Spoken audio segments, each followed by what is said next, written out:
produce the iBurger podcast. I do it with Burger, Dave Burger. Rolando, you're part of it too. And Theo and some other people are part of it. There's like 14,000 people. What? Johnny's next. That's what I'm saying. Yeah. All I'm saying. Oh, best intro. Guys, give a warm welcome to Johnny Orson. Yeah. Thank you, Talmo. Thank you so much, Talmo. Talmo's the best, guys. But you know that. You're here, right? And I'm going to do stand-up comedy. I don't usually do stand-up comedy, which is the worst way to introduce a stand-up comedy bit when you don't usually do stand-up comedy, is to be like, hey, guys, I suck. So listen to me for 7 minutes. That's right, 7 minutes. Yeah. Normally, I was talking to Tom earlier, and I'm like, so how much time do I have that I need to come up and mumble incoherently for? And he's like, 7 minutes. I'm like, dude, I've done that, like, totally. Come on, I'm a fucking musician, man. That's like what I did in the 90s. That was all I ever did. I got up on stage, I played a little guitar, you know, dun, dun, dun, dun, dun, dun, dun, dun, dun, and I mumbled incoherently, and girls took off their pants. You know, actually it was the 90s, so they didn't take off their pants. They just had, you know, Catholic girl skirts on. That's what leads me to the bit. So the bit is, so I'm 41. Yeah, that's right, 41. I'm still alive. As far as I can count, I'm officially, let's see, I first thought I was going to die at 27. Then I thought I was going to die at 33. Like, 33 was a weird year. Like, I ran around, like, every time I see a Jew, I would be like, hey, don't kill me. Don't kill me. Please, don't kill me. But now I'm 41, and so I'm single because I'm a loser. But, you know, there's this thing called online dating. Yeah, that's right. And online dating, you know, there's all different levels of online dating. There's like the Plenty of Fish, which is nice, because I love meeting Russian whores. You know?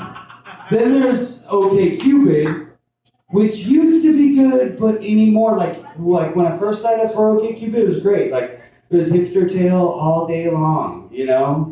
You'd call it trim, but no one understands what trim means anymore because everyone waxes their shit. What the fuck, right? And then there's Tinder. I mean, everyone uses Tinder now, and Tinder's cool. You know, swipe left, swipe right.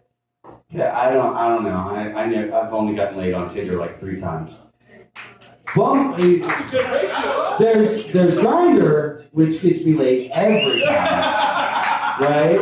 But then there's like this new thing called Bumble, right? And Bumble's cool because Bumbles is like Tinder, except the difference is, the twist is that chicks are only allowed to contact you first. Like, dudes can't contact chicks first, right? Yeah. And so it's like, because, you know, like if you have any female friends and they talk honestly with you, they'll tell you, like on Tinder, like the moment they're on Tinder, they get like 100 messages within an hour of signing up on Tinder. That's the way it works. That's your odds, guys. You know, at least 100 dudes are gonna hit up a chick within the first hour they're on Tinder.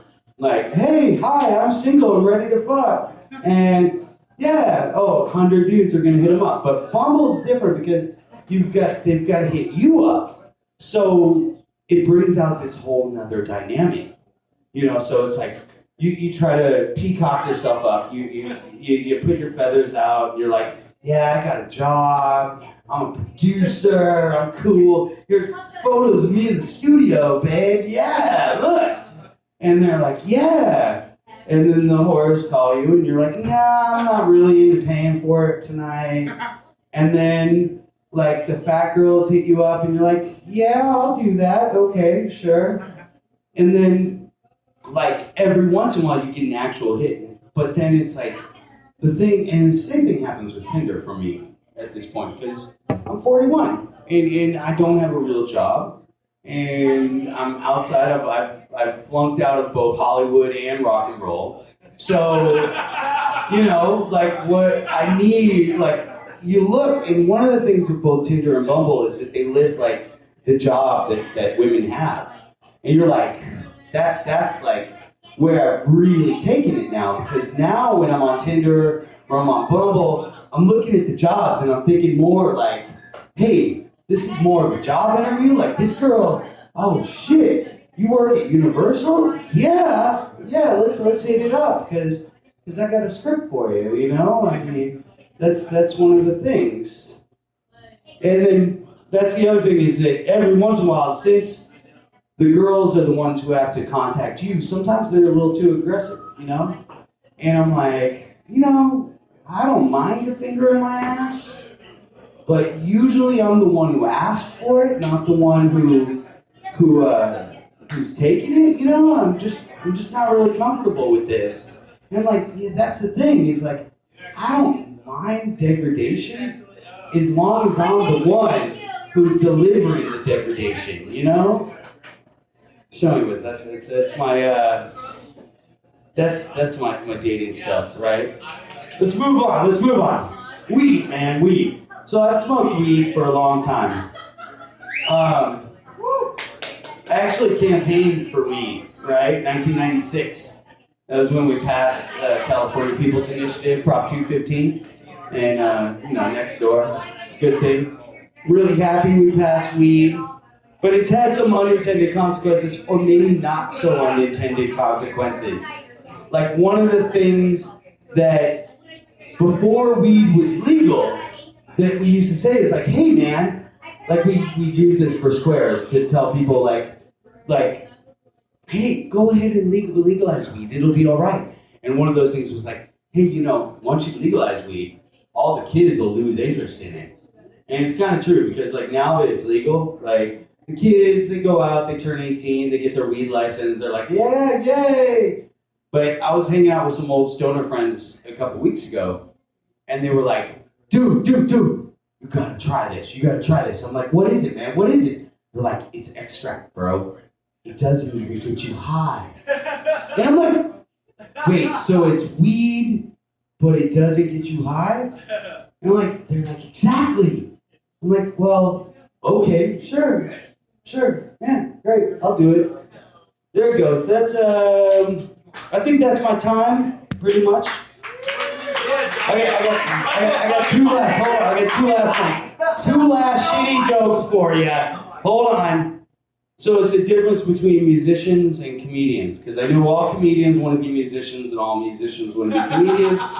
And so musicians, they cry themselves to sleep after a threesome. Comedians cry themselves to sleep after not being able to find a good threesome clip on Pornhub. There it is. Thank you guys. Johnny Owens, guys. Johnny Owens. Thank you. UBG. Yeah. This guy does not do comedy. And he's comparing musicians to comedians on threesomes. Which, no, that's not the case. It's not the goddamn case, Johnny. Johnny, we cry. We cry for so many reasons. We cry in bed. We cry in the shower. We cry. We cry in the bathroom at the bars that we just started performing at. Like, come out, what's wrong with you? Why is your eyes red? I don't know.